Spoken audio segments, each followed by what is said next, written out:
Look, okay, my last answer. So to all of you, first of all, whenever you're told that if you don't do as the Romans do, you will not succeed, a leader never accepts that. So when you go back to Pakistan, you'll always be told that, look, this is how the society functions, and either you accept it or not. And most of the time, people do not fight the system and they leave the country. Take the easy option. For me, I have always had easy options. But a leader, and all of your future leaders, you must not accept this. You must not take the trodden path. You have to become a leader, you have to face resistance. No one has ever achieved anything if they haven't faced failures, if they haven't had disappointments, if they haven't had days when they don't want to wake up, get out of bed. No one has ever achieved anything. To achieve anything in life, you have to be prepared to take on the odds, face disappointment. But all of you do not realize that all of us, the Almighty has given tremendous strength which lies within us. You only discover that strength when you put yourself up against resistance. If you don't face resistance, that strength lies dormant within you. The moment you take on challenges, you will then start discovering the enormous strength you have in you.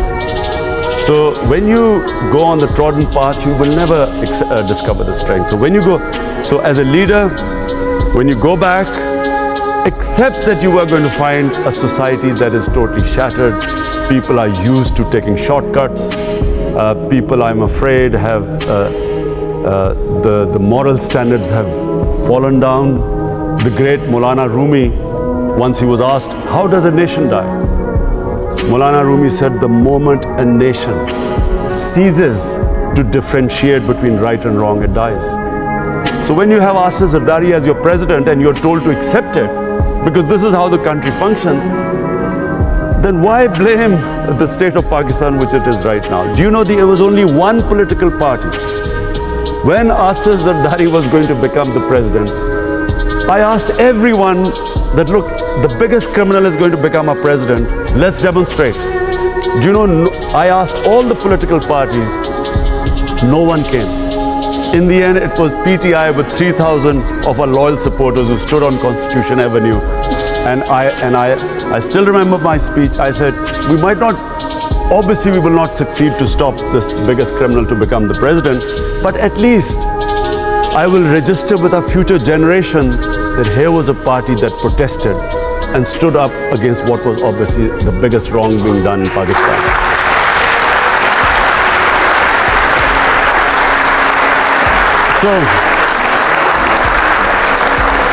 So lastly, please remember one thing. You only lose when you give up.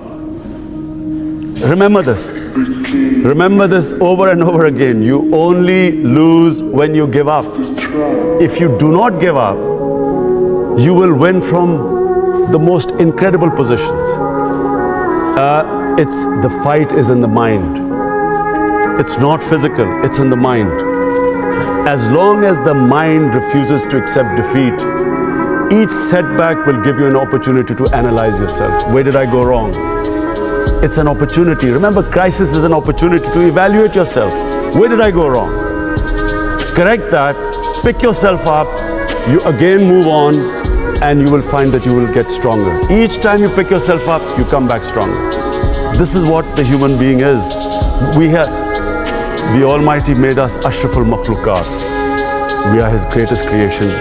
But only, as Iqbal said, to become the Shaheen, you have to break the chains. This chain of, the moment you say it's impossible, it's impossible. And whatever you can dream, remember this, whatever you can dream, you can achieve. If you can visualize something, you can achieve it. I was in 16 years of politics. Never did I ever picture. I used to, for instance, when I was playing cricket, I used to picture winning the World Cup, picking up the World Cup. I used to picture that. And I played 5 World Cups, got it in the end. I pictured one day that Shaukat Khanum Hospital there'll be a grand opening, and I saw that. It happened against all, much more difficult than cricket. But I could never picture winning the elections. I couldn't picture it until about 4 months ago, when I was trying to sleep, and before I go to sleep, I always assess the day. You know, I always, since a child, I always used to analyze my day. So I was just analyzing my day, and suddenly I pictured that there was celebration in Pakistan. In the streets, there were people celebrating freedom. What had happened? PTI had won the elections.